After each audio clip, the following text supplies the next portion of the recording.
ಬನ್ನಿ ಇವತ್ತು ವೈರಲ್ ಕುನಾಫಾ ಚಾಕ್ಲೇಟ್ನ ಯಾವ ರೀತಿ ಮನೆಯಲ್ಲೇ ಮಾಡ್ಕೊಳ್ಳೋದು ಅಂತ ನೋಡೋಣ. ಈಗಲೂ ಕೂಡ ಇದು ಟ್ರೆಂಡಿಂಗಲ್ಲೇ ಇದೆ, ಹಾಗೆ ವೈರಲ್ ಆಗ್ತಾನೇ ಇದೆ. ಸೊ ಈ ಚಾಕ್ಲೇಟ್ನ ಮನೆಯಲ್ಲೇ ಯಾವ ರೀತಿ ಮಾಡ್ಕೊಳ್ಳೋದು ಅಂತ ನೋಡೋಣ.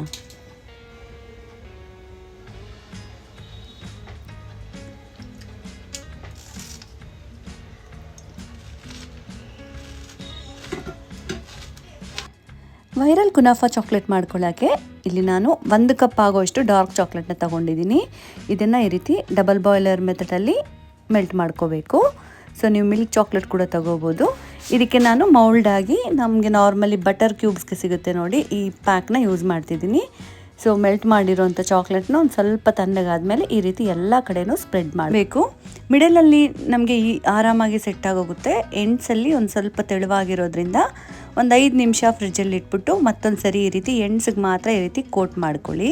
ಆವಾಗ ನಿಮಗೆ ಚಾಕ್ಲೇಟ್ ಈವನ್ ಆಗಿರುತ್ತೆ. ಇವಾಗ ಮತ್ತೆ ಫ್ರಿಜ್ಜಲ್ಲಿ ಇಟ್ಬಿಟ್ಟು ಇಲ್ಲಿ ನಾನು ರೋಸ್ಟ್ ಆಗಿರುವಂಥ ಪಿಸ್ತಾನೆ ತೊಗೊಂಡಿದ್ದೀನಿ. ಇದನ್ನು ಒಂದು ಅರ್ಧ ಕಪ್ ತೊಗೊಂಡು ಮೇಲೆ ಇರೋ ಸಿಪ್ಪೆ ಎಲ್ಲ ಕೂಡ ಈ ರೀತಿ ಚೆನ್ನಾಗಿ ಬಿಡಿಸ್ಕೋಬೇಕು. ಯಾವುದಾದ್ರೂ ಒಂದು ಕ್ಲಾತ್ ತೊಗೊಂಡು ಈ ರೀತಿ ಉಜ್ಜಿದ್ರೆ ಸಾಕು, ಸಿಪ್ಪೆ ಎಲ್ಲ ಬಂದುಬಿಡುತ್ತೆ. ಇವಾಗ 1-2 ಟೇಬಲ್ ಸ್ಪೂನ್ ಆಗೋಷ್ಟು ವೈಟ್ ಚಾಕ್ಲೇಟ್ನ ತೊಗೊಂಡಿದ್ದೀನಿ. ಇದನ್ನು ಕೂಡ ಚೆನ್ನಾಗಿ ಮೆಲ್ಟ್ ಮಾಡ್ಕೋಬೇಕು. ಸಾಮಾನ್ಯವಾಗಿ ವೈಟ್ ಚಾಕ್ಲೇಟ್ ಅಷ್ಟು ಈಸಿಯಾಗಿ ಮೆಲ್ಟ್ ಆಗಲ್ಲ, ಅದಕ್ಕೆ 1 ಟೀ ಸ್ಪೂನ್ ಆಗೋಷ್ಟು ಎಣ್ಣೆನ ಮಿಕ್ಸ್ ಮಾಡಿ ಮೆಲ್ಟ್ ಮಾಡ್ಕೊಳ್ಳಿ, ಈಸಿಯಾಗಿ ಮೆಲ್ಟ್ ಆಗುತ್ತೆ.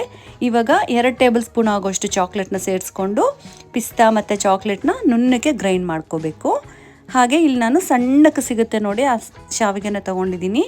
ಎಲ್ಲ ಸ್ಟೋರಲ್ಲೂ ಸಿಗುತ್ತೆ ಇದು, ನೀವು ನೋಡಿ ತಗೊಳ್ಳಿ, ತುಂಬ ಸಣ್ಣಗಿರಬೇಕು. ಇದಕ್ಕೆ 1 ಟೇಬಲ್ ಸ್ಪೂನ್ ಆಗೋಷ್ಟು ಬಟರ್ನ ಸೇರಿಸ್ಕೊಂಡು ಒಂದು ಸ್ವಲ್ಪ ಕಲರ್ ಚೇಂಜ್ ಆಗೋ ತನಕ ಫ್ರೈ ಮಾಡ್ಕೋಬೇಕು. ಸ್ವಲ್ಪ ಕ್ರಿಸ್ಪಿ ಆಗಬೇಕು, ಹಾಗೆ ಕಲರ್ ಕೂಡ ಚೇಂಜ್ ಆಗಬೇಕು. ಇವಾಗ ಶಾವಿಗೆ ಮತ್ತು ಪಿಸ್ತಾಚು ಪೇಸ್ಟ್ ಇದೆಯಲ್ಲ, ಇದೆರಡೂ ಕೂಡ ಚೆನ್ನಾಗಿ ರೀತಿ ಮಿಕ್ಸ್ ಮಾಡ್ಕೊಳ್ಳಿ. ಸೊ ಮಿಕ್ಸ್ ಮಾಡಿಕೊಂಡು ಇವಾಗ ನೋಡ್ತಿದ್ರಲ್ಲ, ಕನ್ಸಿಸ್ಟೆನ್ಸಿ ಈ ರೀತಿ ಇರಬೇಕು. ಇವಾಗ ನಾವು ಫ್ರಿಜ್ಜಲ್ಲಿ ಇಟ್ಟಿದ್ದೀವಲ್ಲ, ಆ ಚಾಕ್ಲೇಟ್ನ ತೊಗೊಂಡು ಮಿಡಲಲ್ಲಿ ಪ್ಲೇಸ್ ಇರುತ್ತೆ ನೋಡಿ, ಅಲ್ಲಿ ನಾವು ಮಿಕ್ಸ್ ಮಾಡಿ ಇಟ್ಕೊಂಡಿರೋಂಥ ಶಾವಿಗೆ ಮಿಕ್ಸ್ನ ಈ ರೀತಿ ಫುಲ್ ಮಾಡ್ಕೋಬೇಕು. ಸೊ ಈವನ್ ಆಗಿ ಈ ರೀತಿ ಸ್ಪ್ರೆಡ್ ಮಾಡಿಕೊಂಡು ಮೇಲೆ ಮತ್ತೊಂದು ಸರಿ ಡಾರ್ಕ್ ಚಾಕ್ಲೇಟಿಂದ ಒಂದು ಲೇಯರ್ ಈ ರೀತಿ ಹಾಕ್ಕೋಬೇಕು. ಈವನ್ ಆಗಿ ಸ್ಪ್ರೆಡ್ ಮಾಡ್ಕೊಳ್ಳಿ, ಶೇಪ್ ನೀಟಾಗಿ ಬರುತ್ತೆ. ಸೊ ಈ ರೀತಿ ಸ್ಪ್ರೆಡ್ ಮಾಡಿಕೊಂಡು ಮತ್ತೊಂದು 5 ನಿಮಿಷ ನೀವು ಫ್ರಿಜ್ಜಲ್ಲಿ ಇಟ್ಕೊಂಡ್ರೆ ಸಾಕು, ಕುನಾಫಾ ಚಾಕ್ಲೇಟ್ ರೆಡಿಯಾಗಿ ಹೋಗುತ್ತೆ. ತುಂಬಾ ಟೇಸ್ಟಿಯಾಗಿರುತ್ತೆ, ಹಾಗೆ ಕ್ರಿಸ್ಪಿ ಆಗಿರುತ್ತೆ. ಈಚೆ ತಗೋಬೇಕು ಅಂದರೆ ತುಂಬಾ ಕಾಸ್ಟ್ಲಿ. ಮನೆಯಲ್ಲಿ ಈ ಸಿಂಪಲ್ ಇಂಗ್ರೀಡಿಯೆಂಟ್ಸಿಂದ ಈ ಚಾಕ್ಲೇಟ್ನ ಒಂದ್ಸರಿ ಟ್ರೈ ಮಾಡಿ, ಮನೆಯಲ್ಲೆಲ್ಲರಿಗೂ ಇಷ್ಟ ಆಗುತ್ತೆ. ಸೊ ನಿಮಗೆಲ್ಲರಿಗೂ ಈ ರೆಸಿಪಿ ಇಷ್ಟ ಆಗಿದೆ ಅಂದ್ಕೊತಿದ್ದೀನಿ. ಇಷ್ಟ ಆದರೆ ಲೈಕ್ ಮಾಡಿ, ಶೇರ್ ಮಾಡಿ, ಸಬ್ಸ್ಕ್ರೈಬ್ ಆಗೋದು ಮರಿಬೇಡಿ. Thank you.